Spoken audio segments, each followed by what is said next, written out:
Welcome to this session. I'm Faiza Shaheen, so I'm a program lead from the Pathfinders team. So I'm not sure if everyone here knows about Pathfinders. You would have seen the logo everywhere. That's because of our amazing colleagues in the Justice team. We have one of them here, Swati. Myself and my colleague here, Paula, we work on the inequality and exclusion track of that work. And Pathfinders brings together a number of countries around the world, low, middle, high income, all of the regions, and we look at what the solutions are to have a world of peace, justice, and inclusion. And that brings together countries, it brings together multilateral actors, and it brings together civil society as well. So on the inequality and exclusion track, we have 10 countries, and we have the World Bank, we have the OECD, we have Oxfam. And often, and so I come at this from a perspective of an economist working on inequality for some time. And one of the things that struck me about coming to the Pathfinders team and thinking as well about justice systems is how much when we think about inequality, and by that I mean the difference between the rich and the poor, as well as the difference between groups. So we think about inequality and exclusion as both those things interacting. That we often end up thinking about economic policy. And that's something that we do in my world, and we don't think enough about the role of justice systems. So it's been, I myself have been on a bit of a journey working at Pathfinders, so it's great to be here, and I expect to learn a lot from you today. Just quickly on the research, and you will find the report. We did 3 years of work with the countries, with the various actors, looking at what countries have been able to address both inequality and exclusion over time, and what explains the success. And the thing that struck us was there were actually some countries, about 32% of the 100-odd countries for which we could get data, that had sustained decreases in inequality and exclusion since the 1990s, which is often not the story you hear, right? Of course, inequality is getting worse in many places. And what we found in those countries, indeed in those countries that had did well and in the countries that had done badly, was that there was 3 areas of action. One was on producing visible material change in people's lives. So what can that look like? That can look like social protection, that can look like affordable housing, that can look like access to healthcare and education. People need to feel like their lives are getting better. I mean, it's obvious, but that's a key pillar in the policy story to countries that are successfully addressing inequality and exclusion. The second pillar was about solidarity building, and this is really about how we build connections with different groups in society, how we make sure that there's empathy, how we address prejudice in society. And that can look like in countries that have gone through conflict or long-term historical issues like truth and reconciliation processes. But there's something from those processes to be learned from countries that haven't had necessarily violent conflict but aren't peaceful. A lot of countries around the world have a lot of issues between different groups in society. And there's also something there about political narratives, the fact that we so often hear political narratives that divide us. And the third pillar of work was on securing credibility in institutions, in government. And you can imagine that's things like corruption, that's things like making sure there's representation of different groups. So when we were trying to understand, what countries could do, and that's what we focus on Pathfinders, on the practical solutions, we found those 3 areas: on visible material change, on solidarity building, on securing credibility. Now, what was interesting about the justice system within that was that you could say that it actually is all those things, is all those 3 things.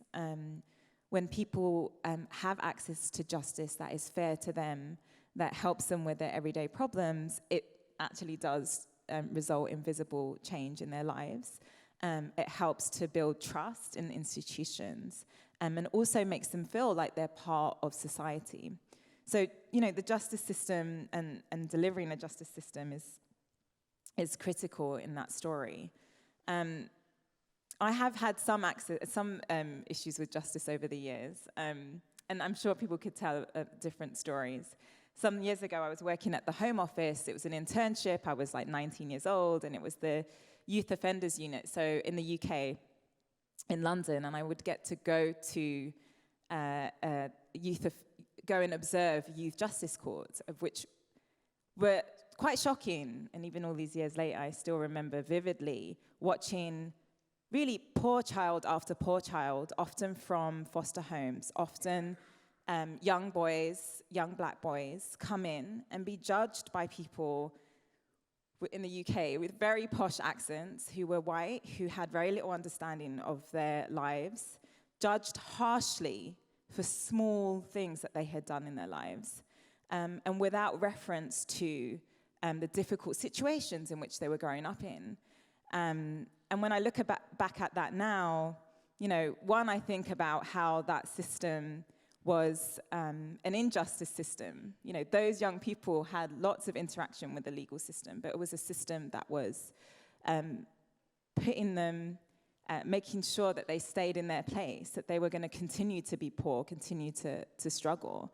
And I remember at that point just thinking, like, this is just such a big issue for people growing up in where I was in the UK. And I know, of course, this is an issue for many countries around the world, if not all countries. And I think what I saw in those interactions was how much the justice system was locking in inequality, or not the justice system, the injustice system was locking in inequality. We did some polling as part of this report, and we polled 8 of our countries, so some rich countries, Sweden, Canada, South Korea. We polled Uruguay, Mexico, Costa Rica, and also Tunisia and Sierra Leone. And when we asked people where they felt governments should invest more to tackle issues of inequality, number 1 was in job creation, and number 2 was justice systems. And there was a series of 12 different options. So it's really, really there, pertinent to people, that it was number 2 in that list. I would ask you all to go and pick up from the Pathfinders stand the report and have a look at it, and you can look at the results in more depth. But there was something else as well about those results, and this is something, yes, in those 8 countries, but I just saw as well in the US, a poll that came out that said the same thing, is that people feel, you know, the vast majority of people feel that the rich, the wealthy, and the corporations have co-opted our systems, that they have undue influence over our systems. So in that world where people feel that the system completely does not work for them, how important is it then for them to even get a small bit of justice through the system, for them to start rebuilding trust in those institutions? I know my own mother who we struggled with injustice system many times, whether it was housing courts, whether it was debt systems. And in the end, she had a horrible situation at work whereby there were serious problems of racism. And in the end, a pro bono lawyer helped her, and she was able to get some compensation from her employer. And it completely changed her mind about the way in which the UK system was working for different people. So this is really, the reason I say this as well is because we often, and this is not you, this is the inequality world in general, we talk about these things as technical solutions. We forget how it feels for people. We forget the fact that, inequality isn't just, numbers that come out every year about how many billionaires there are. It's about an everyday system that people live in that makes their lives incredibly difficult in every way. So I wanted to start there and just set in the picture, and we've got some incredible speakers today, and I'm going to start with my colleague Swati Mehta, who will talk more about people-centered justice and how important that is. And then we'll move to thinking about the role of government and what government can do. So we're very lucky to have a speaker from Spain here, Nicholas and Marwan. And then we have a speaker from Namati, who I'm sure most of you will know, is a community-based organization working on justice, Luciana Berkovic.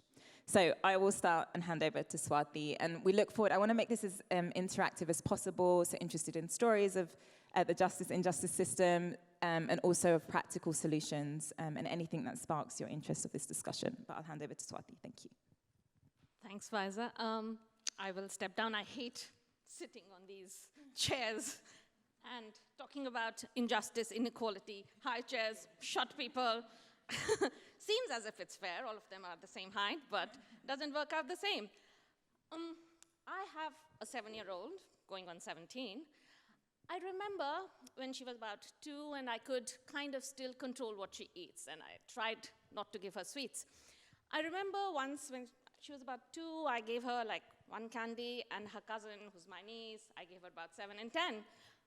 And there was an immediate protest. She cried and she howled. She would have been fine with 1, but when she saw the other one got much more, she couldn't count. Equality, justice, fairness, these are innate things to us as human beings. We don't have to be told when something is unequal, unjust. We know it. It's very, very innate to us. And if we, in fact, step back and look at the SDG 16.3, I like the way it's framed, the language that is used there, you know. It says equal access to justice for all. It doesn't just say access to justice. It doesn't stop at access to justice for all. It says it has to be equal. It is equal access to justice for all. And that, to me, is very important to remember in our work. And as far as I was saying, all around us, we see inequalities. We see injustice. When we interact with justice systems, it is so common. Any context you take, you look at prisons, it would be overwhelmingly poor people in prisons. In contexts like the US, it would be overwhelmingly poor black people in the prisons. And yet, the justice system tells us that it is fair. Everyone has equal access to lawyers. You can get a lawyer of your choice. You have the right in most contexts to get a lawyer of your choice.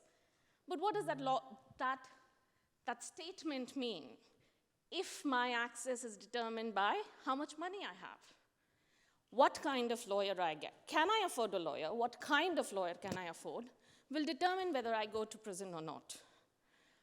And that is what we need to always keep in mind when we are thinking about equal access to justice, and we do. People with fewer resources often have less access to justice. And unequal access to justice is a multiplier of inequality. If, for example, I mean, often when we talk about justice, we are thinking about courts and judges and lawyers, but justice is much more broader, right? If I'm unable to get legal identity, I will not have access to probably formal employment, access possibly to equitable health services, may not be able to put my children into school. So we multiply inequality by being unjust. Justice, it's, you know, the way the Justice for All report, which I'm a fan of, I'm not biased. The Justice for All report looks at justice in terms of people's problems. And it tries to categorize problems into 6 broad categories. And if you look at those categories, they often relate to access to and quality of public service. They relate to problems that people have with, with debt and with money. Disputes that people have over land, over property, and disputes relating to work. Often these manifest as inequality problems. People-centered justice. What do we mean by that? For us, for many of us who argue that people-centered justice can have an impact on inequality, on the way we treat people, talks about a transformative shift. A transformative shift about thinking about people's needs, their rights, and putting that at the center of justice systems.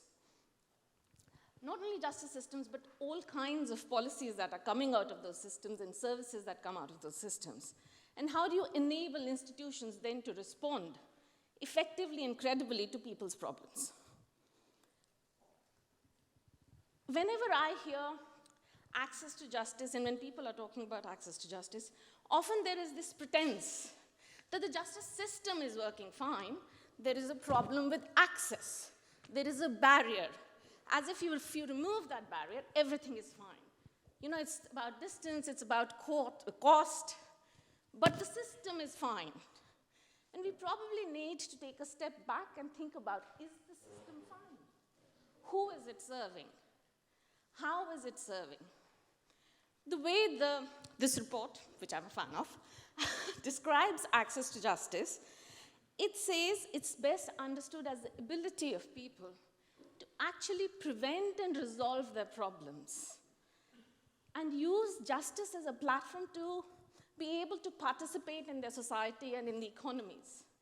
It is not just about processes. Important as they are, we need to also focus equally on outcomes.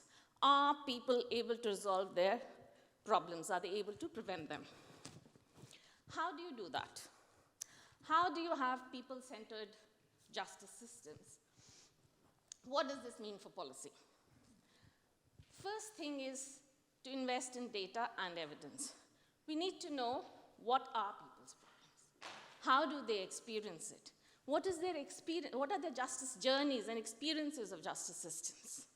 Once we know that, we can tailor policies to people's needs, recognizing that different people will have different needs. Needs of women will be different than those of women and maybe those of who are living with disabilities. Second thing which is important is to partner, collaborate, and not just, ticking boxes. A thing about justice sector which I find different than, say, health or education, where the health minister can then go and make policies for everyone from doctors to, say, nurses to health workers at the community level. Justice is much more broader. Justice ministry can possibly decide things. They can't decide anything about judges. Lawyers, prosecutors, maybe. But justice is also about access to education, and it's also about access to health, access to public services. How do we get all these ministries to be talking to each other and then thinking about what are people's needs, what are people's problems, how can we prevent and resolve them? So important for different stakeholders to talk amongst government, but also equally important to partner with people, with civil society organizations, and understand which policies work for whom and when, and what can we do to improve them. I think I've taken a lot of time, so let me just quickly conclude.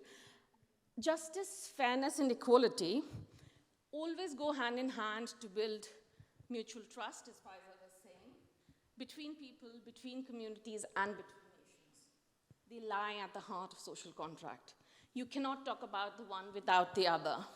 And that, for me, is the beauty of the SDGs, in that they bring these 17 things together. And you cannot be focusing on one thing, we will achieve this, and not be talking about the other. We need to work together. We either swim together or sing together. Thanks. Thank you, Swati. Thank you so much.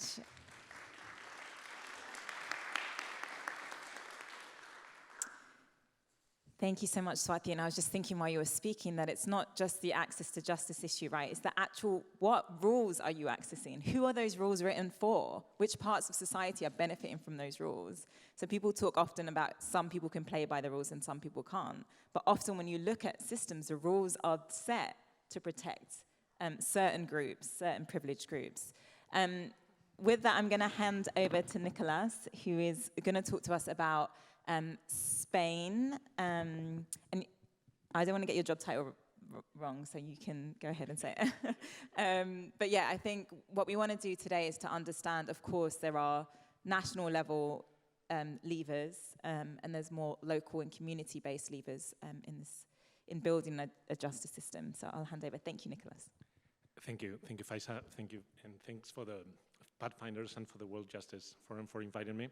I represent the Spanish Ministry of Equality. We have different policies, most based on gender discrimination and supporting victims of gender violence, but also LGBTI plus policies. But I work on anti-racism issues. My boss is Rita Bosaus. She was the first Afro-descendant woman who was member of parliament in 2015, which I think for a country like Spain is really too late to have a first MP Afro-descendants, the first black woman in 2015, and she's also the first black woman, the first Afro-descendant to be what we call in Spain alto cargo. Alto cargo in Spain means a person who is either Director General, Ministry, Secretary of State, or Undersecretary in the Spanish administration. It is also the first one. So I think this reflection means that in Spain, and I guess, as far as I said, in other parts of the world, there's a lot to do in issues like this. I'm going to try to show two national strategies that we're trying to put on the table for, I guess, an interactive discussion to see two examples of what are we trying to do and why are we trying to do this. The first one is that we're trying to analyze if there's a need. Well, we've also analyzed that as a fact, and we're trying to put it on to have an initiative on a law against racism, racial discrimination, and related forms of intolerance in Spain.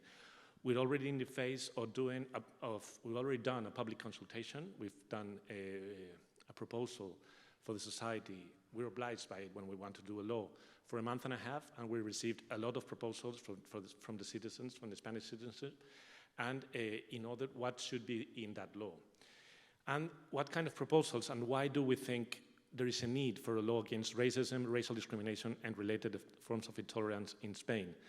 Well, first of all, I think there is a need for the Spanish government, for the Spanish society, to recognize the structural racism that exists in the Spanish society. I mean, there's already the European Anti-Racism Action Plan already proposes the European governments to recognize the structural racism we have in our societies based on history, on colonialism, on slavery, on the persecution that the Roma people has suffered in our histories, and of course the Holocaust.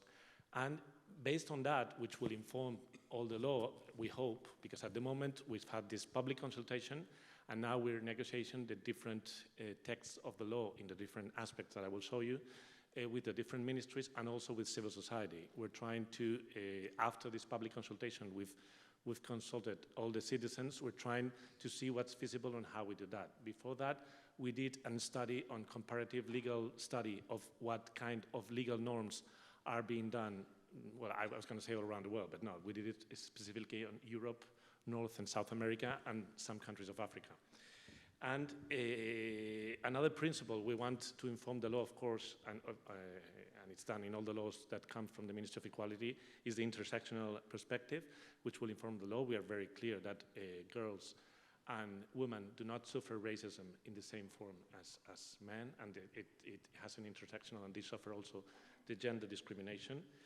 And after recognizing the structural racism we have in our society, and we've done a debate, we've initiated a debate 2 years ago about the need for the Spanish society to have more data on ethnic backgrounds.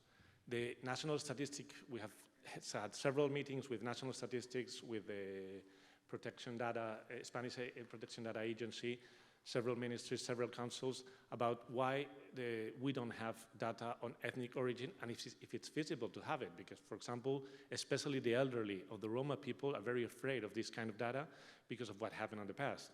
But, of course, this data is also recommended, but not only by the European Union Anti-Racism Action Plan, but also by the Declaration of Durban and all the UN conventions.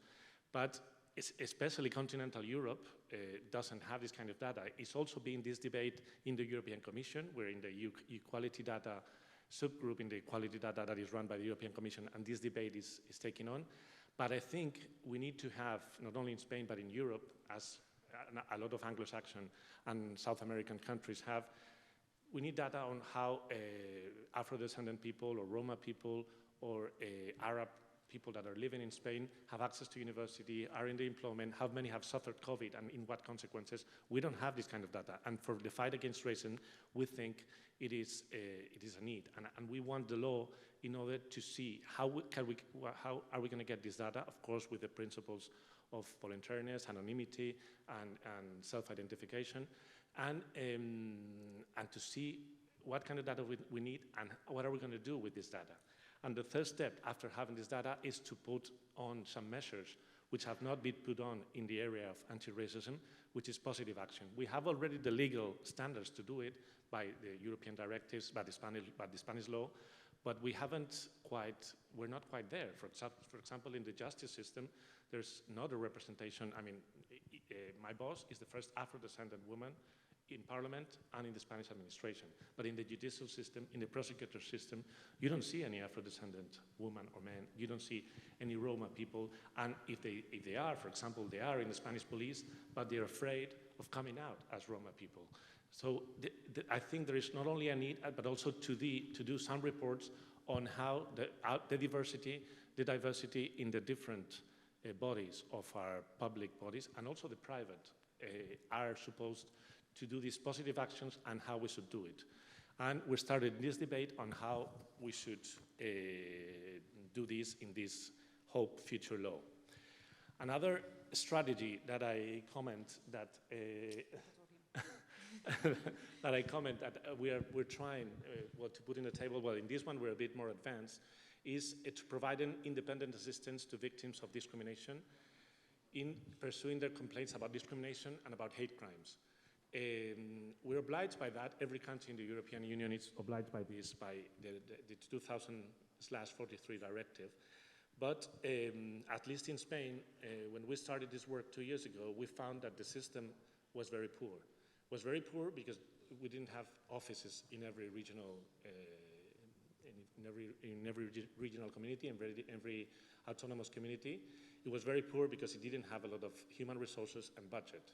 We've just done a new contract that started, I would say, a week ago, at least having, it was a budget about €500,000 a year. Now we have a budget of $1.5 million a year, which is, we still think it's not enough, but at least now we have 32 people that work full-time and exclusively to, at least we have one in every region in Spain, for every victim of racism, where they do free legal advisory on how support them, how to complain, either as an administrative level or as a criminal level or any kind of judiciary assistance they have. And I think this is there's a big need for this because of the underreporting. The underreporting, there's a lot of reports in the European Union and the OSCE about underreporting on hate crimes, especially on the criminal procedures, which is very high. I mean, the Fundamental Rights Agency says about only report a hate crime, every 1 in 5 victims, so it's very low. It doesn't get to 20% the victims that report. But a second step, but I think, we think that countries in Europe, and at least in Spain, we have advanced.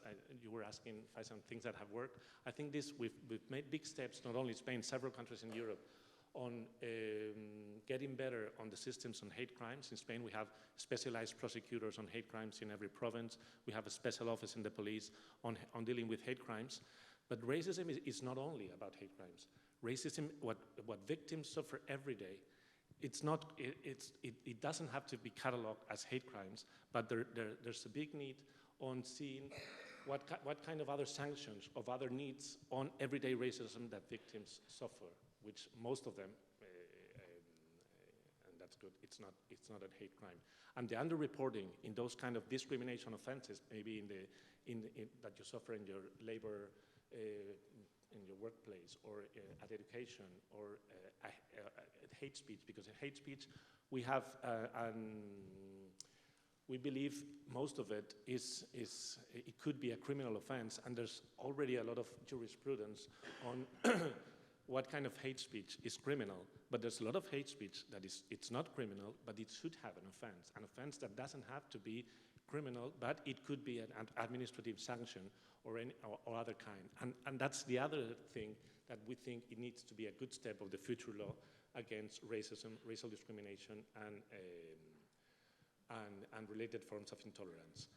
In the slide here, I tried to put a report we did 2 years ago on the survey on potential victims of racial discrimination, where we find that the 2 areas where more racism was suffered was in the area of housing, and in the area of employment. And it also reported that not even 1 in 5 victims reported this kind of incidents. So what we done, the new contract, is we have now a better network of SCCs, a free telephone number, and an online assistance. Here I also give you more data. Another report we did in the area of housing and informal settlements. Also, that's another policy we're doing, and I think we have a lot to do there. It's about the area of housing and the situation of informal settlements in Spain, which I believe are in other parts of the country, where racism has a lot to do. 90% of people that live in these informal settlements are people that have an ethnic origin that suffer racism. This is, I will try to be quick, this is just the international instruments that we based on both, on all our initiatives, and how are we committed to them. I just leave it there for you to see. And this is the key areas of action that we're trying to, the two initiatives that I showed you that we're trying to work on. For example, the differentiate in the criminal code, what should be a hate crime and what hate speech should be criminal, and the civil, labor, administrative sanction, and what kind of sanctions we should draft on the law. And also clear definitions. I think not only the judiciary system, but the whole society, we don't have a clear understanding of some definition. There's an international definition of racial discrimination, but there's not an international definition on racism. It's just a recommendation from the European Commission on Racism and Intolerance. There's not an international definition on racial profiling or other definition or racial segregation. There's not an international definition. And I think we should clear those definitions, not only for the judges and prosecutors that need those definitions, but for the whole of society. I'm finishing. Here, I've talked about this, and these are the key areas of action we want to work on. I will finish with, there's a big need, I think, of the portrait about Afro-descendants, Muslims, Roma people, that the media and on social media that we do about them, and how are they represented. And thanks so much.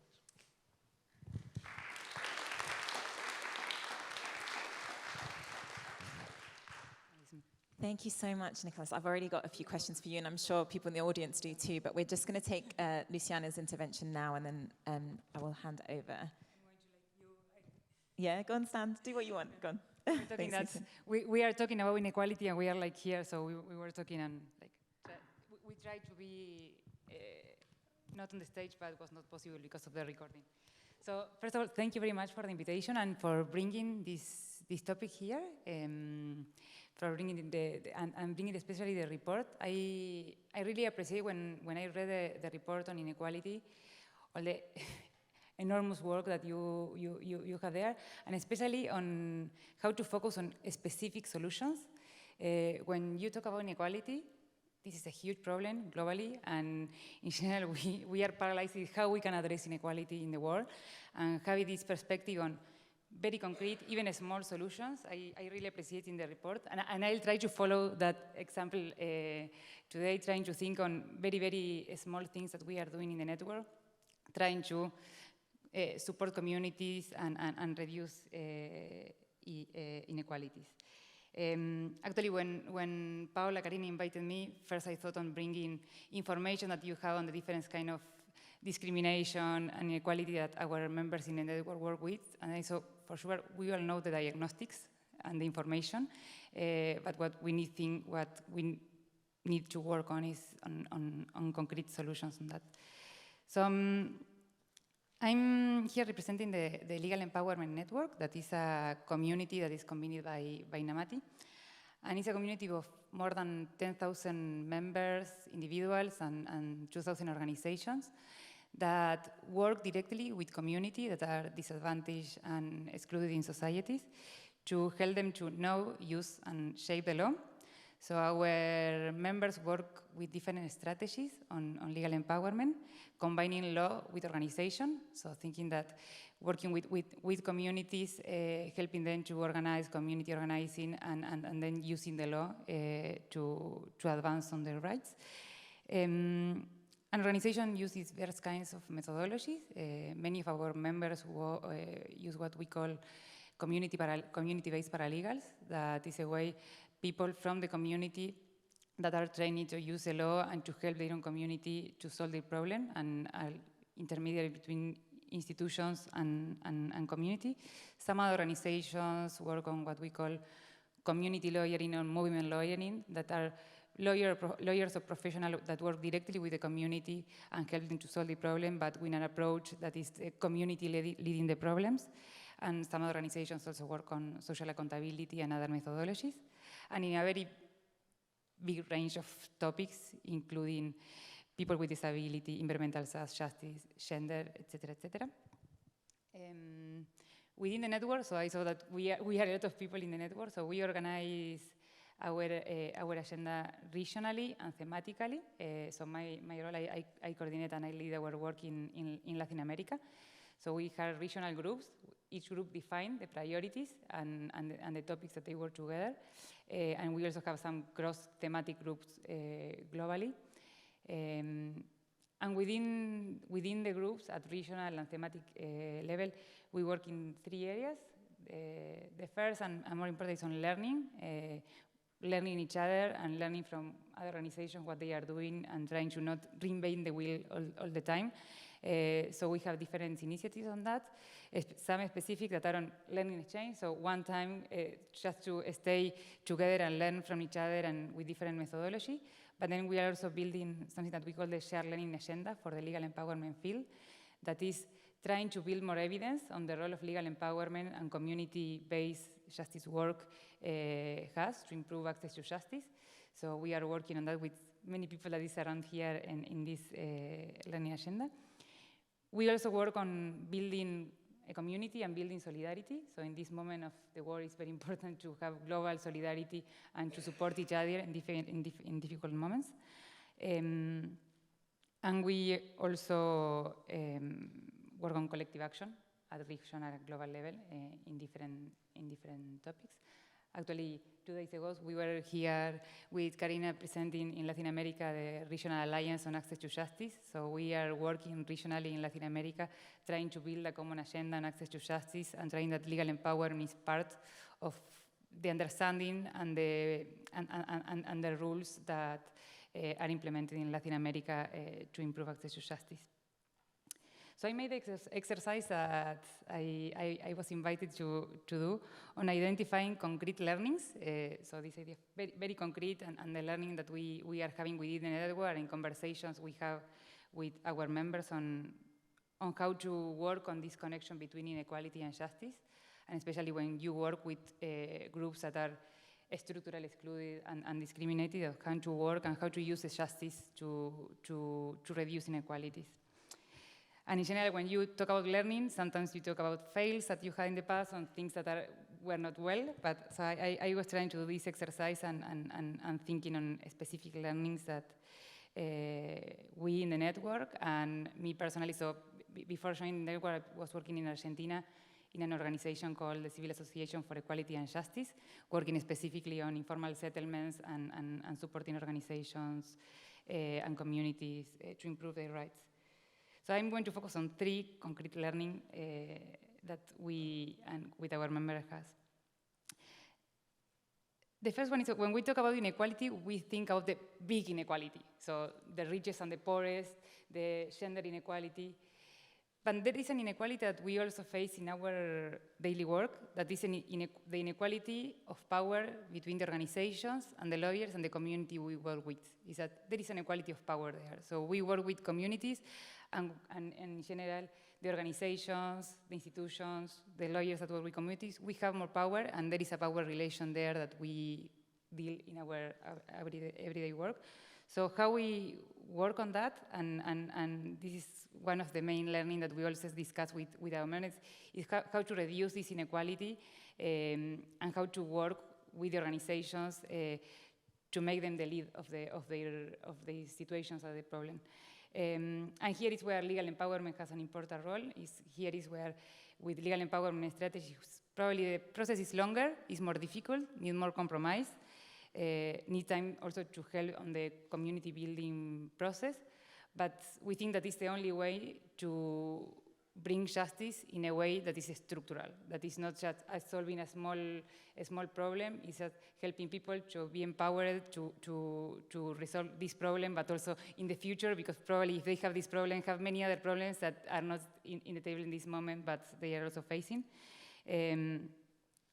So it's crucial when we work with community, try to reduce, at least identify that we work under this power relation and try to reduce it, and then we can, but we have a lot of learning and systematized learning on how to do that with our members. Yes. 2 more minutes, okay, thank you. So 2 more, and I'm very short. And the other one is on having a holistic approach. In general, when we work with justice, organizations say, well, I work on strategic litigation, I work on social accountability, I work with this specific strategy. So when we work on structural discrimination, structural inequality, sometimes you cannot define in advance the strategies that you're going to use, and it's important to have what we call an holistic approach and working with organizations and with the communities to define what are the strategies that you will work. And the third one, then in the conversation we can discuss more, is on how to work from casework to systemic change. As many organizations have a lot of information on the very concrete case they are working, and the importance of systematize this information so then you can use the information as a very concrete case to promote systemic change. So I'm going to stop here but we can continue in the conversation.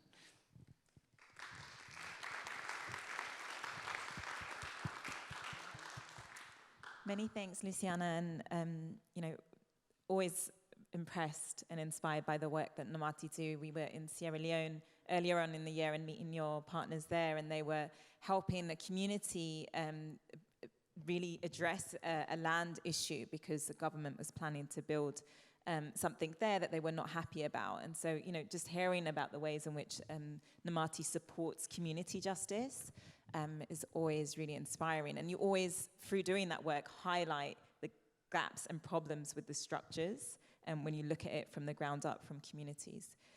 So I'm going to open up to questions. I have a few myself, in particular, Nicholas, interested in what the challenges are to this implementation of this quite, governments admitting to issues like colonialism. It's quite interesting to hear. Sometimes we don't always get that in the West. So I am going to take some questions. I think the way it has to work in the room is that you have to go to that mic, and I'm sorry, get some exercise walking to that mic at the same time as asking your question. So hands up. Yes, thank you there. Come up. There. I'm going to try and take 3 at a time. So if there's anyone else that has a question at this point, or to share something short on what you're doing in your organization, or, is someone going to bring the mic? Great. Or is that going to, sorry. Just because the session is being recorded and I want them to be able to hear your question. Thanks. Are there any other questions? People put your hands up and I'll, okay, all right. Can you hear me? Yeah, do you want to introduce yourself? Thanks. Hi, I'm Trina Lenihan from Penal Reform International. We're an NGO working across criminal justice systems. We're a member of the global campaign to decriminalize poverty and status, and we also publish an annual report on global prison trends, which tracks the use of imprisonment and also the experience of different prison populations and different groups within prison populations globally and regionally. So that highlights the really significant overrepresentation of people from the poorest communities in prisons and also people from minority and indigenous communities. And one of the challenges, particularly looking at prisons as very closed institutions, it's notoriously difficult to have quality data that's publicly available. And in many countries, even where some data is available, it's not disaggregated. So I was particularly interested to hear from Nicholas a bit more about, that there are many countries that don't collect data on sort of racial and ethnic identity in criminal justice systems. So some of the challenges in addressing that and overcoming that and the ways that you're kind of going about that. Thank you. Great. Was there any other questions at this point? Or I'm going to come back if you guys are still thinking about what you want to ask. Well, okay, so Nicholas, first question to you. And also, what are the challenges of some of the implementation of this agenda? I know that there's sometimes some political pushback from the other side. Interested to hear, for the audience to hear about that. Thanks. Yeah, well, the implementation it's not easy. Neither of the questions either on colonialism or on the issues. But I think first question that you said about recognizing the structural racism.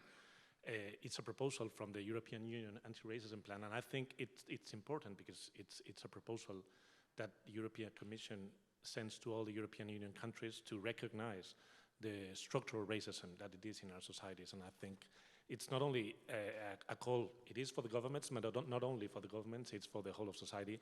And I think it's not easy to implement, not easy, because there's a lot of prejudices on that. But, and on the data, we've been talking about this issue for 2 years since in the government. And it's really surprising sometimes where you get the difficulties from. For example, the National Statistics Office, we were thought that would have some problems with it, and the National Statistics Office is very interested in not only in this debate, but also in this kind of data, because they say that they will need that for the country's reason to have more data, because some of the data they don't have, they know it is because some people of some ethnic backgrounds have very difficult to register themselves in the system and to be in the system. And they're very interested. For example, the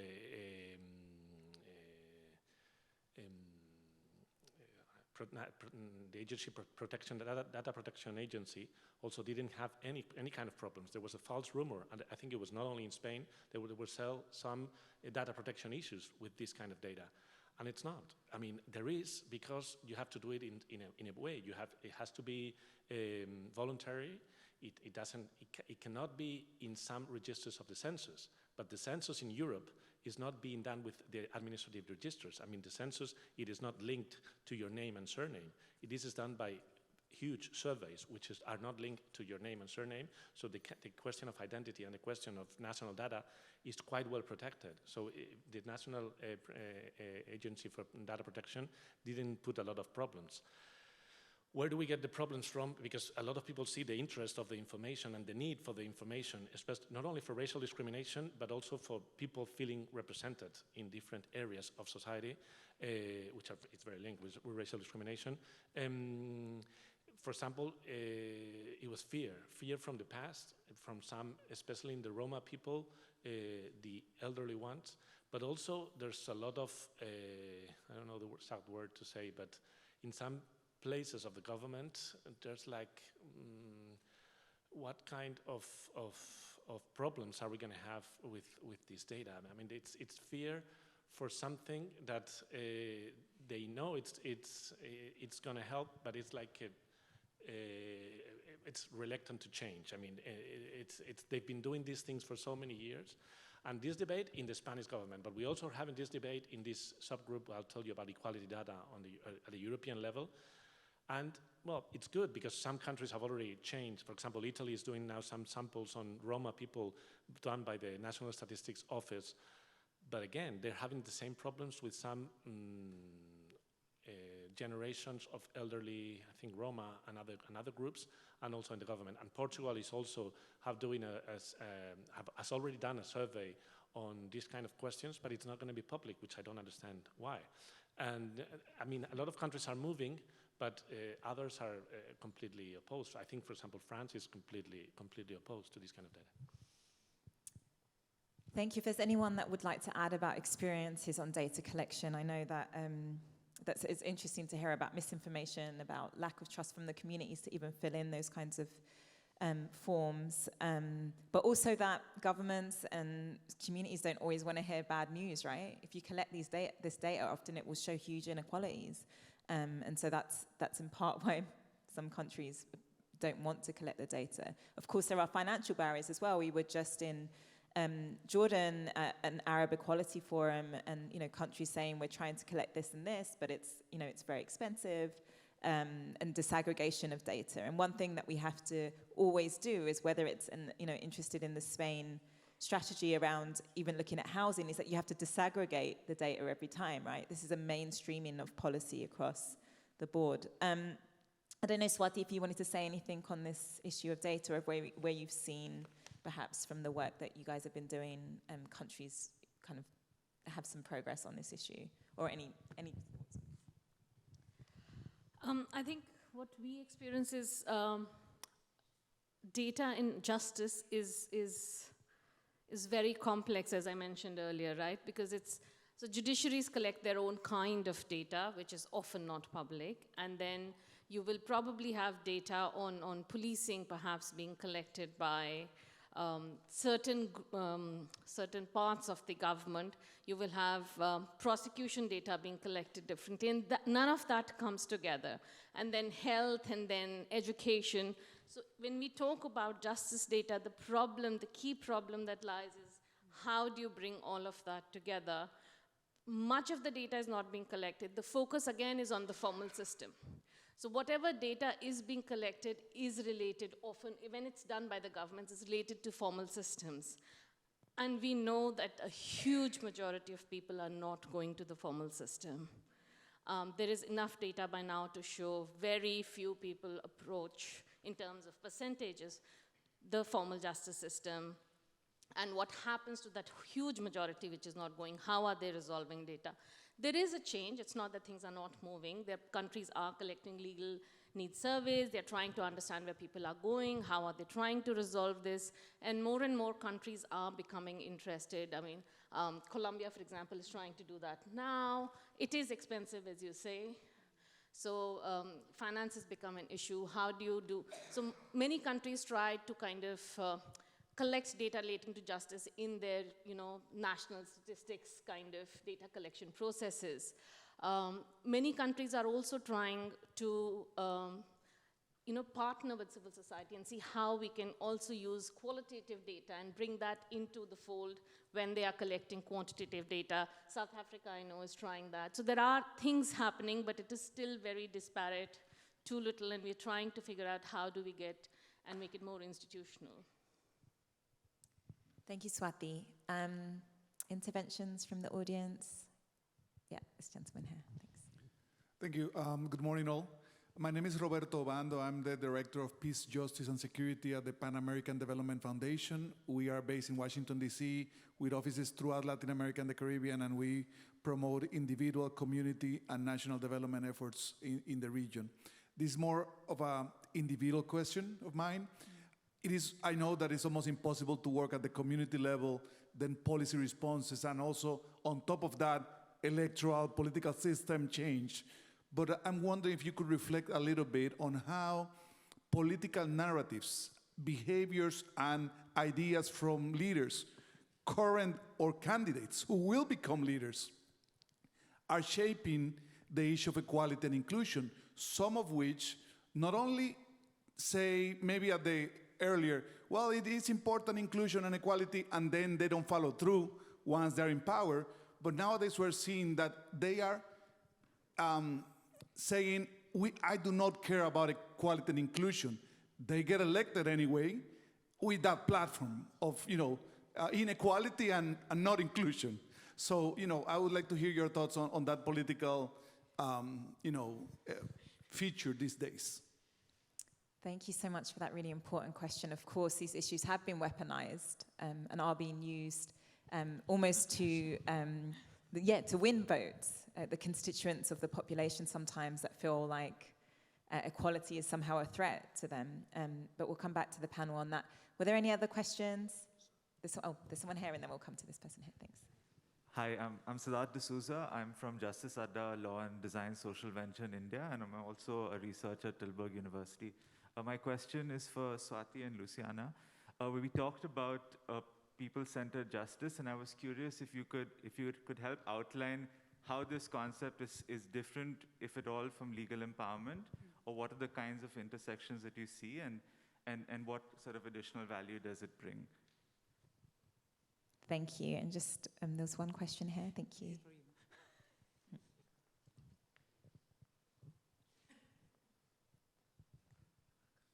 Hi, I'm Erna from Shanakup Social Enterprise in South Africa. So we work in the disability sector. So two things. The one is that our official statistics exclude a few groups of people with disabilities, right? So for instance, all children under 5, everyone with psychosocial impairments, and people living in institutions, right? So I think that's the first thing, like what's your experience of like big groups actually being excluded in like formal data collection? And then the other sort of maybe more from a ground up experience. So because of our sort of formal data that's got, big gaps, our budget allocations are according to, obviously, the formal statistics, right?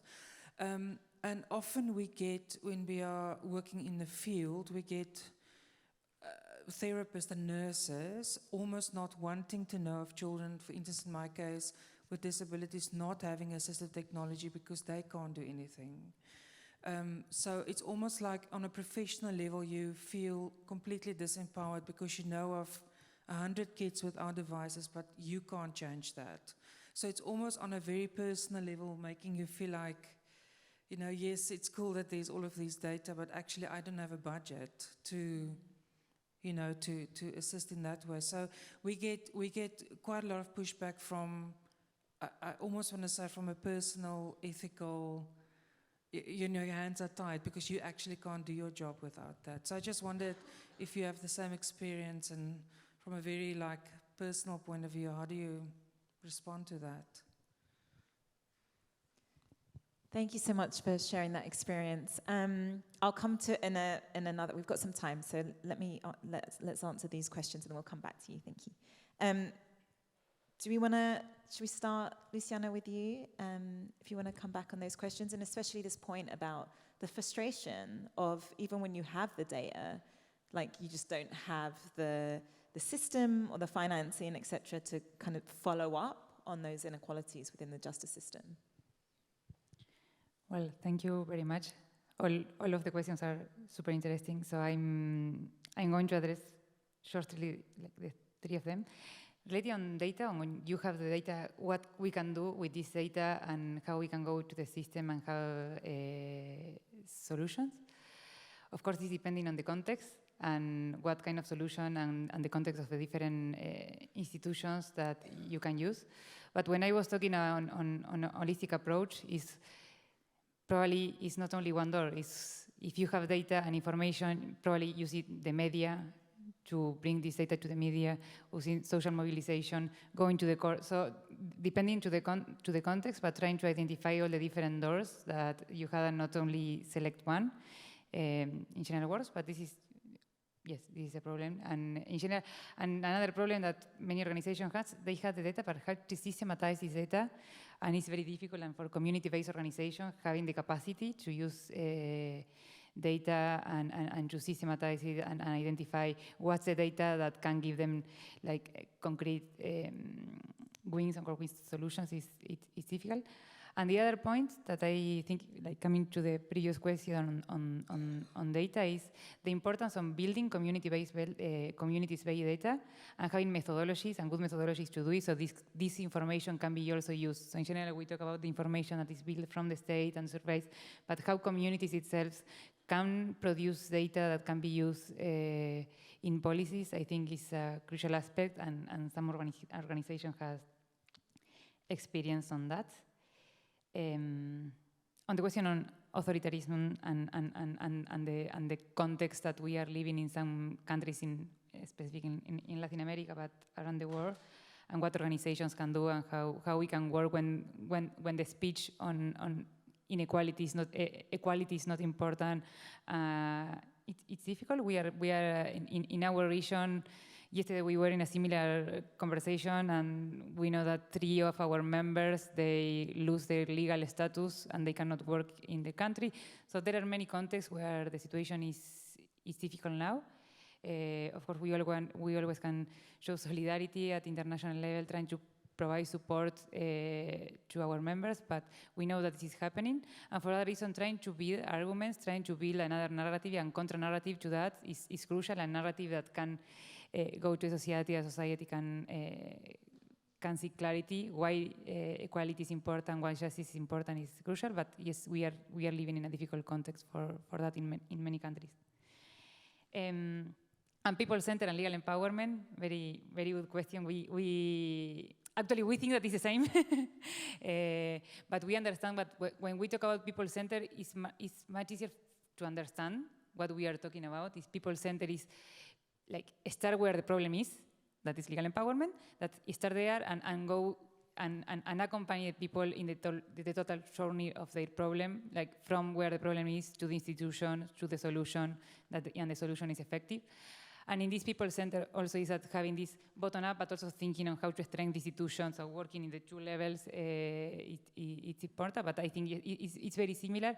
And we really appreciate that this is a concept that when we now talk about access to justice for all, equal justice, access to justice for all is talking about people-centered justice and begin where the problems are. But yes, I think that very similar, the concepts. And Swati, do you want to? Yeah, so in terms of people, legal empowerment is definitely a part, to begin with, a part of people-centered justice. So people-centered justice, as Luciana mentioned, you start with understanding what people's problems are, you tailor your policies to their needs, you collect data, you collect evidence, and when I say you, I'm now talking about policymakers. So that's one thing you do. The other thing you do is you invest and you put in money where it's needed, and on evidence-based policies. You don't continue to do what you've been doing, but after understanding what the needs are, you look at evidence of what works, put money there, and you empower people. So legal empowerment is a part of people-centered justice. You cannot have people-centered justice if people are not empowered, if they don't understand their rights, if they're not empowered to claim those rights, or to complain about or don't have avenues to actually go and complain about the fact that they're unable to resolve their grievances. So because people-centered justice is about the ability of people to actually prevent and resolve problems, so legal empowerment is definitely a crucial part of people-centered justice. To your question, I also wanted to add, and you will know this better than me, you work, and I have also worked at the community level, the power of organization, I think. I mean, when nothing works, it's people having enough data, and Namati does this very, very well. I mean, I was in Myanmar, people were talking about land rights, and they wanted land back from the military, which was not willing to give. But even in that context, before the coup, I'm talking pre-2021, people could still, when you had enough data that, so many hectares of land has been taken, it belongs to us on paper. If you have data, if you have evidence, and then if you can get together and put pressure, ultimately you are able, depending on the context, you can't do that now in Myanmar, but people organization ultimately works. So using law and organization, using it to, constantly, as Namati says, know your law, try to use the law, and through the use of trying, you shape the law, and then you change policies, and you ask for policies to change, and I think that's the only thing ultimately that works. Yeah, unfortunately, our speaker from Black Lives Matter couldn't be here today, but I think this is the point about organizing. It always comes back to this, about the power of people when we come together and demand that change. And often, it's most powerful coming from people working on the front line that are frustrated, because you can talk about the realities of how difficult it is to do your job and to meet people's needs. Nicholas, did you want to come in? I know that there's a bit of I know because you're a civil servant, I don't know how much you wanted to comment on political narratives. I'm happy to pick up on some of that, but perhaps you want to say something about. Well, I just want to focus that all the policies we do without other organizations that work on the field are very different. And for example, the service on give legal advice to victims of racial discrimination in order to combat underreporting and to make them face the obstacles they have to report. We are very based on groups, organizations, on NGOs that work with them. For example, a lot of the reports we wouldn't have them if a lot of the victims of racial discrimination are in other programs, either for finding a job or for housing, or for refugees that get their right for housing, that work with these NGOs and also run our service to combat racial discrimination. So without, if you don't get in the field from the government, you have to work with, with these kind of organizations that work in the field to seek all the information. I mean, it's very difficult to sometimes get all the information to see all the people's needs and how to combat them. I don't know if that was okay for me adding that, but that's what. Yeah, thank you, Nicholas. I just want to say something on this point about political narratives, because it's something that is coming up very strongly with the countries we work with. We're seeing in some countries, countries previously thought as very progressive, there's an anti-feminist movement. We see that in South Korea, for instance.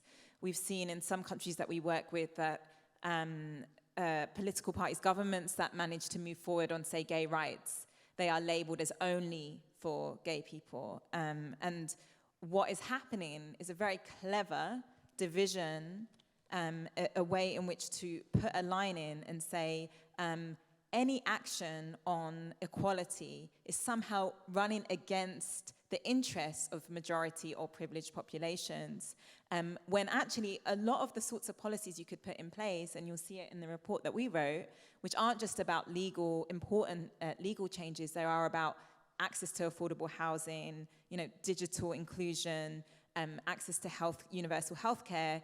Those benefit all of the population, or at least all of the lower income, middle class populations. But these political narratives, and I'm sure many people here could talk about the specifics in their country, are extremely powerful.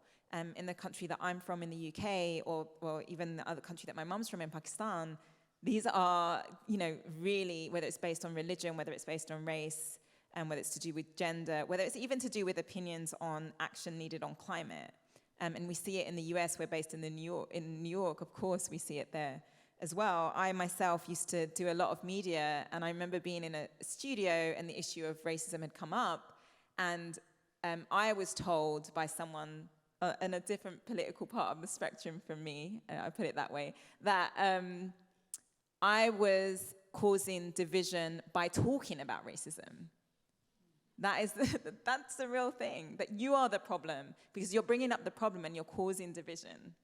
And these narratives are, we haven't got an answer to them. And often we reply in a very technical way. We'll say, oh, but we have to, it's about the law, or it's about, but that's not how to answer them. And just to say, we will be doing some work on this. We have a messaging workshop that we're hoping to do in Spain, where we're bringing together people to look at what we should be responding with. Because even in countries where it's not right now, watch out. Because this is a playbook that is happening around the world. There's this quote that I really like, and I should know who it's from, but that says, equality to those that have always had privilege can feel like oppression. And I think we have to understand and be honest about the backlash that can happen when you try and push forward on equality issues. So thank you for raising that. There's not really an answer to it apart from to say that we should all be very aware of this issue. I'm going to come back to, and just to say that in the inequality team, do keep in touch. The next part of the work that we do, we're naming inequality and division, exactly because of this problem that we're seeing in so many countries that we work with. Yes, there was a question there from before, and others that have questions or interventions, please put your hands up. Thank you. It's not kind of question. I wanted to actually react to that because we're talking about Spain and the countries, but speaking like from Africa, from Burundi, we had kind of a program that is now actually in the category of access to justice. We tried to help the community, like, because it was a community-based program, to help even like the local people there. We are talking about rural areas, right? They're not digitally like included because they are not actually even, they don't know what is even happening in the country itself. And it's a right, and it's not equal right to even like the town-based people. And when we go and we did a research about like the rule of law and like how they see informal justice and formal justice, and most of them, they tend to be like, no, I can't go to formal justice because it's far. First of all, I need to do transport. I need to know where I'm going, because sometimes corruption is like we are very suffering for that. So like they tend to mostly like go away from formal justice. But then now we're not here to replace formal justice, because it's the government justice is here to protect the people.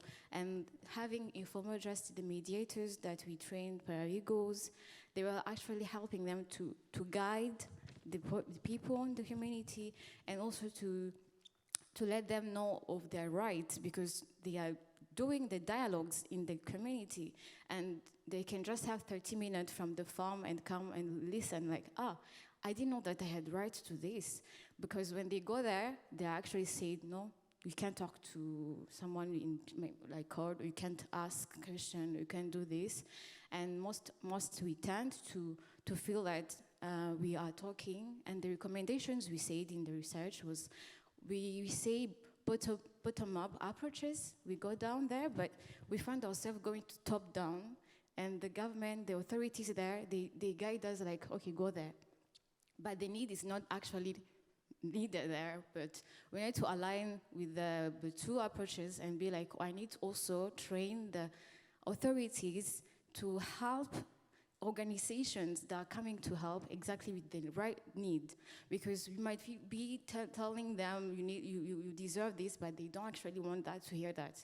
They have another need, and like economically and mentally, they need to be trained to listen, because sometimes you're not talking the right thing to them. They're not hearing what you're saying in the right way.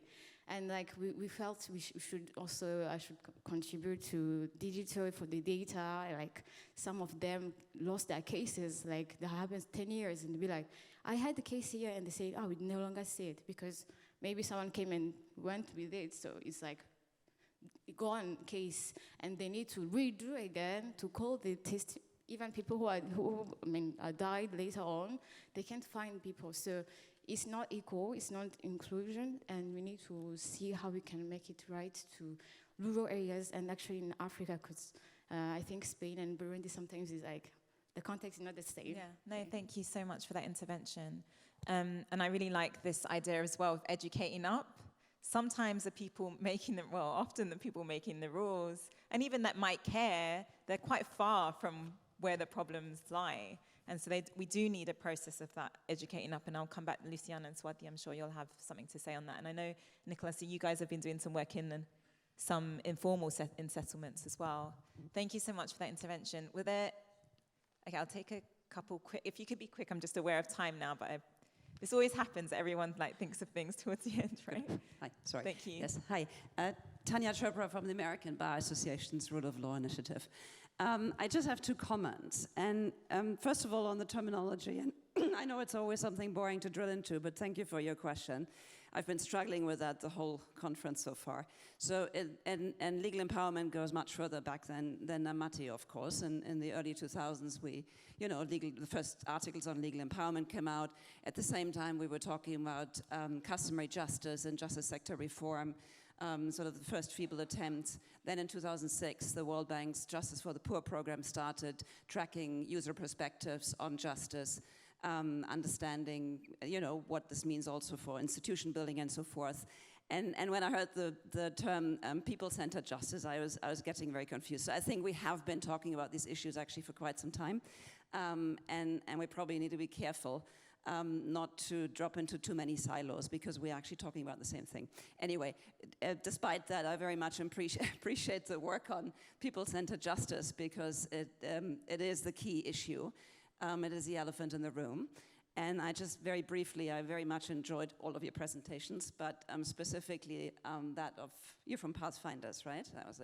I appreciated that a lot. And I just wanted to quickly say we've been working on a project in Somalia for the last 4 years, where we've been exactly trying to respond to some of those issues. And for me, the key issue comes down to different normative orders, and to the import of justice systems and laws and norms that do not resonate with societies. And when you start doing user perspective justice research, you understand very quickly that people just come from somewhere completely different. And what we've been trying to do, therefore, based on user perspective research, is to think through, to help people navigate whatever institution exists. It doesn't matter whether it's customary or it's a Sharia institution or it's the formal institution, doesn't matter. Is what helps, and we advise people on that.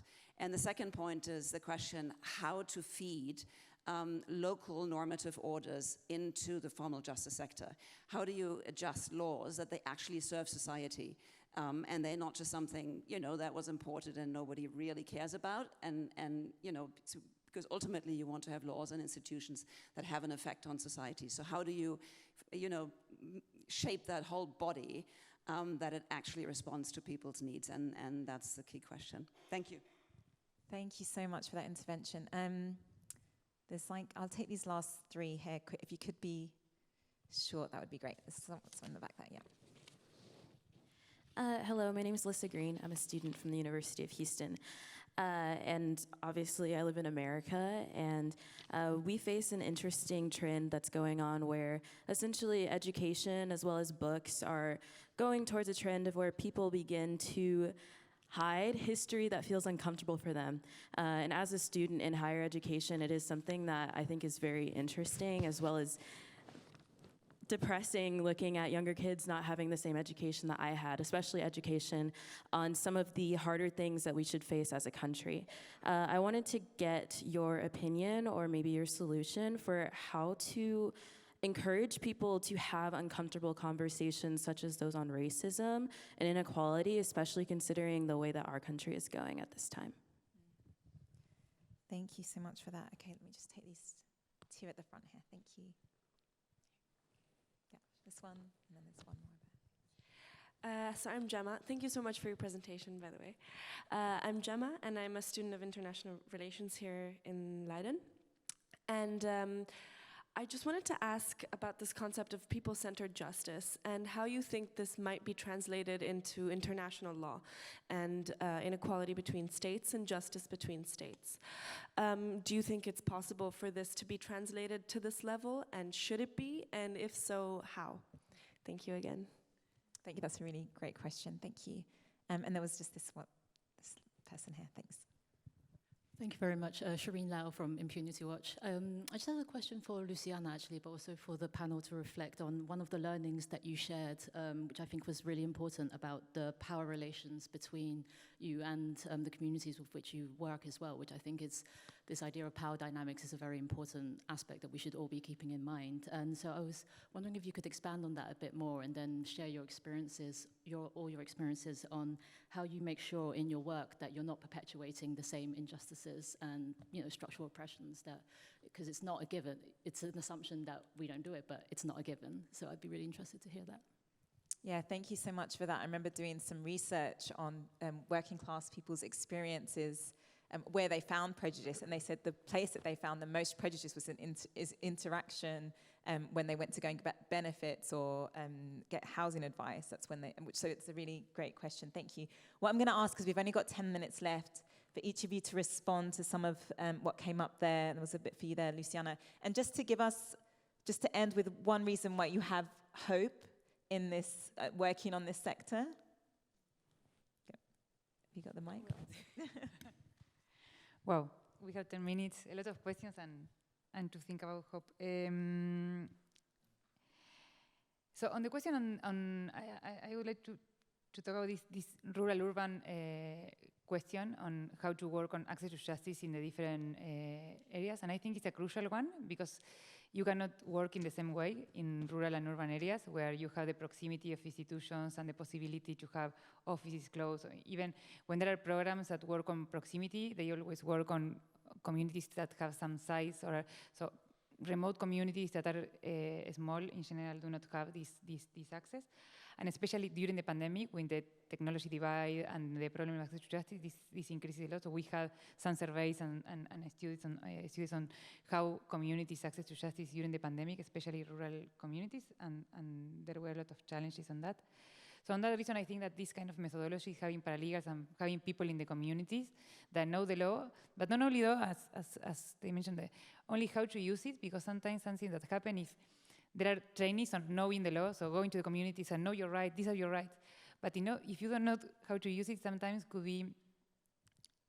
you could have the opposite effect, because sometimes people stop trusting in an organization, an institution. It says, I have these rights, but nothing is happening. So I do not trust in institutions. I'm not going to ask because I have these rights. So how to use it and follow with that. So I think that having like a long-term relation with organizations and with the communities you work with is important. It's just not go like occupy paralegals and then stop working. And this is difficult because this requires sustainability and the possibility to stay in the organizations. And I know that this has a lot of challenges on that. But also there are some experiences on the government side on how to go to those communities. There is one case that Pathfinder helped to systematize on in a country where there is a bus when the Minister of Justice has and went to the communities and every day, so like a bank in remote cities but and remote states, but the Ministry of Justice going with different services. So there are some experiences on that that we can learn about.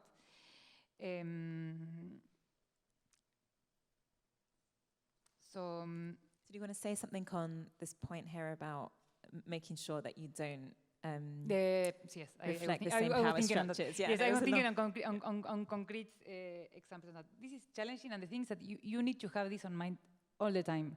It's not just, I know that I have this power relation with the community, and no, you need to always think that this power relation is there, and in every moment, and talk about that with the community, so they can say, hey, you are, so here you are talking more of what you have to talk, and be sure that community is leading the process all the time. Organization has a lot different methodologies on how to do it, so the main one is work and discuss with the community on how they want to work with you. Is what do you want of me? I'm going to do what the community wants. It's not I'm having the solution and working with the community. So the first thing is how you start the relation, and everything is clear since the beginning on how this relation will be, for how long you will be working with the community, and what they can expect and what they cannot, and be sure that this is a relation where all have the same level of information, and also help them on the community. So community organizing, because sometimes it's that when you are like, I work with this community, and a community is big, and how define the priorities of a big community and define what they all want to do together. So help them on organizing and being sure that the interests that you are helping and defending are the interests of the most of the community you work with.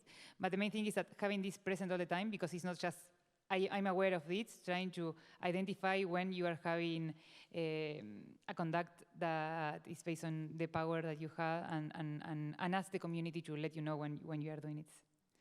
And quickly, one reason for hope working in this sector. I just don't want people to leave this room and just think of all of the problems. I think I'm very lucky because I have a lot of reasons to have hope when I see the work of the organizations that are members of the network are doing, and people that is every day dedicating their lives to do this. And especially in this moment, I have a lot of hopes on what is happening on some like social movements that are growing and positioning the demands, like now. How is happening with the environmental movement and feminist movement and regional areas. So I have a lot of hope on how this movement and positioning and helping to shape some important law in this context. Thank you so much, Luciana. Nicolas, yeah. Well, there's been a lot of questions and we don't have a lot of time. So do you want to say, were you guys doing some stuff with young people, weren't you? I'm just thinking about this question about what we're educating our young people on, how we have difficult conversations. Educating on young people?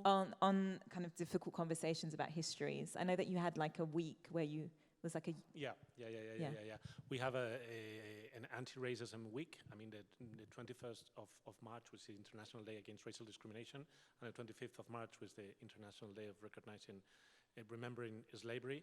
We do an anti-racism week, and we deliver in different tables on different topics, on a way of doing awareness raising on topics to be talked. For example, with the last table we talked about, and we're having a lot of questions now, is international artificial intelligence. And for example, Spain is drafting the human rights plan for the next 4 years, and we propose from the Ministry of Equality to have a revision of all the algorithms from a human rights perspective. But the guys at the Ministry of Economy said, no, we're already doing that work. Well, yeah, we don't want you to do that work. We want you to do the algorithm work, which you're an expert work, but we do some experts on human rights, from independent bodies on human rights, and do a revision on algorithms from the human rights perspective. People expert not on algorithms, but on human rights to do that perspective, and they interchange a lot. But if I have 2 minutes, I just want to do one example, because I thought it was very interesting. Sometimes you said that we need laws that are useful for society, and of course, we are making ourselves all the time that questions, but sometimes we have a good legislation, but then it is very difficult to implement, and sometimes we know that we don't have a good legislation, we need to fix it, but it's very difficult to fix it. I'll give you 2 examples in Spain. In Spain, I think it's one of the most progressive countries on access to healthcare, even for undocumented migrants, but I had, at a personal level, a very example that a person close to me who knew a person that they wouldn't give her access on the healthcare system, and I couldn't believe it. I just said, no, you have to say this, and you have to say that, and this law says this, and this law says that. But I found her one day, she was really having a hard time going to the urgency system. I said, but why do you go to the urgency system? In the first healthcare attendance, they have to solution, and it's just 2 blocks from you. No, they said me no 100 times. So I went with her, and I just couldn't believe what they were telling her. And I said, listen, the law says that, the law says that. They were looking at me amazed, because they said, no, it's not this way. I said, listen, you do it that way, or I put a complaint. And in a way, they revised, they told their boss, and they changed everything. But this woman had went like 10 times. They told her not, with a health problem, and they were going to they had to go to an emergency. So sometimes you have the perfect legislation, but it's sometimes that it just doesn't work on the implementation. And another example, for example, in the housing system, don't tell me why, if you are particular and put an advertising, say, I want a person to hire my flat, but I don't want a person who's not Spanish, or I don't want a person who's not white. That is illegal. But it is illegal, but if you are a business, it's very easy for you to get a complaint on the consumer systems. But if you're not a business, if you're a consumer, it's not provided in the legislation. It's a very easy to change the legislation. We've been trying to for 2 years, and we have not done it, because and it's also easy for someone to, when they turn up seeing their race, then just saying no. Because I know that a lot of people say a Ugandan friend in Berlin, he had to go to like 120 different places. Yeah, that's very difficult, because that's very difficult to prove. That happens a lot. But even when it's more obvious, and they put an advertisement, which is racist, which says, we don't want black people, or we don't want people that are not Spanish. Even that sometimes is difficult. Okay, reason for hope. I think there's a lot of reasons for hope. I mean, I think we have changed, and we're still changing a lot in the last 40 years. And I think when we work in network, the judiciary, the government, the civil society, the universities, when we work in network, things get changed and things get better. But we have to work in network. Thank you so much, Nicholas. I think most of what was asked was answered, but I liked your question a lot. So justice that people experience is mostly in domestic context, right? And so people-centered justice makes the most sense in domestic context. But if you think of justice as fairness, as equality, as equity, then it is what also governs international relations. And we saw how post-COVID, the demand for vaccine equity by countries, and how, because it was patently unjust, patently unequal, it did raise those questions. So when in international relations, if things are not governed or based on mutual trust, so mutual trust is the basis of social contract, and when we talk about social contract, we are talking about in national context, because that's how countries are organized, and the whole issue of sovereignty, and you can't go into questions. But social trust, mutual trust, multilateralism is the key to fairness and to relations between people. And in that sense, people-centered justice, justice which is fair, equitable, and equal, governs and does continue to govern and will continue to govern relations between countries, I think. But no, I don't have a better answer than that. But data there again becomes a very important issue. I don't know if you were at the plenary for the first plenary of the World Justice Forum, and what Mo Ibrahim was saying, that he was saying Global North tells us we give you $50 billion to Africa in terms of aid, But then he says there are companies who demand tax rebates and companies who don't give employment, enough employment, don't pay enough, and are somehow taking the profits out using the legal loopholes and tax structures. They're taking about 100 billion outside the country, so who's aiding whom and what should the conversation look like? So those are issues of trust and fairness and equality and justice which continue to govern the relations. Reason for hope. I am a very hopeful person.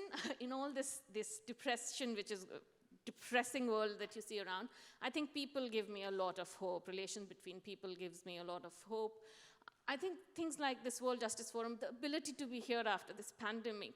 But 10 years ago, 15 years ago, we were still talking about training lawyers, training judges. You know, this community of people who think about justice differently and want to think about relations between state and people differently did not really exist in the form that it is now. So this gives me a lot of hope. Thank you, Swati, for reminding us of how far we've come, and yeah, we can often lose sight of that. Just very quickly on this point about the global, on making people-centered justice at the global level, you know, as an economist, I'm working on things like debt issues, global debt, and it always makes me think, like, how can we think about global justice when we have indebted all these countries, post-colonial countries, and left them in this really difficult situation. And so I think, you know, we've got to apply this justice lens, and this is a job for me to take back to my kind of inequality community, the other part of the community, working on some of the redistribution policies to think about justice in that wide sense, about how we have these global rules that mimic injustice that happen at the national and regional levels often. And just this point about, and I really feel you know, living in the US, hearing about what's happening on like critical race theory, or, you know, I grew up in a country, the UK, where we were never taught about the empire, only because my dad was from the Fiji Islands that he gave us that anti-imperialist education. And so, you know, it's up to everyone to have difficult conversations in their family, with their elders, with their friends, that come up with things that, you know, actually are incorrect, and to join the movement, to stand together. So thank you so much for that intervention. And one of the things that gives me hope is my colleague and I were on the plane here because we've just been in Jordan, Amman, where we had this incredible, we were at this incredible equality forum. And we were saying, gosh, how many people are going to turn up? We don't know. And just to see you all here, and like Swati said, to have this conversation, when I know, working on inequality, when I first started working on this issue 15 years ago, the senior economist in the think tank I worked in told me, Faisal, no one cares about this. If you want to be successful, work on growth. If you want to be a nice person, work on poverty. And we've come a long way from there. And I think, you know, in building these connections with each other, we can give each other the support and the ideas needed for change. So thank you so much for your time, and please keep in touch with us at Pathfinders, and come and talk to us at the stand. Thank you so much. Thank you. And many thanks to the speakers. Yeah, thank you so much to the speakers.